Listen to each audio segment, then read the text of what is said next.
Ai jama'a, wato yadda al'amura suka taɓarɓare mun, gari babu kuɗi, kamata in lallaɓa in tafi Kano, in je kantin kwari, in nemi lasifika da randa manya-manya guda biyu,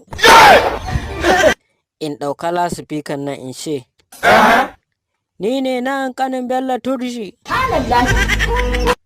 daga yau mun daina ta'addanci, mun daina kidmashin, ba a gaya wa ɗan yau.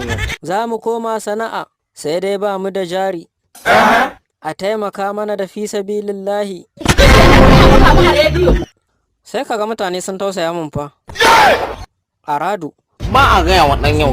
wannan yana kawo wanshan yana kawowa har randunan nan su shika. A banza sai kaga ka zama mai kuɗi. Imana, hanya samun kuɗin ai biyu shi.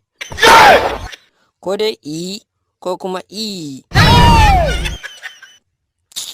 sai dai fa ba ma kama da shi.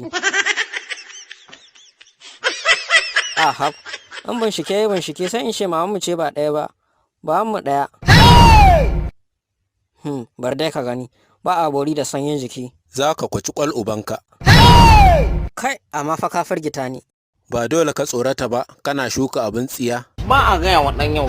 Wai tun yaushe ka zo nan? Tun lokacin da ka fara tunanin nan naka na marasa hankali. To wallahi bari in faɗa maka, na rantse da Allah idan kai kuskuren aikata abin da ka faɗa, kafin numfashinka na ƙarshe sai ka gane kuskurenka. Wallahi sai sun maka oke ne. Ka tsaya yadda Allah ya ajiye ka, ka ci gaba da kasuwancinka har Allah ya albarkace ka. To ka gama? Na ka gama?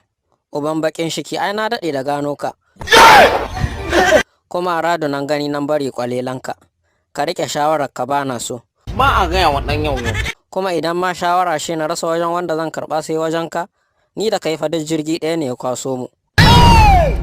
Har gwara ma ni ina da ɗan sana'ata. Jama'a ku ban shawara. Kuna ganin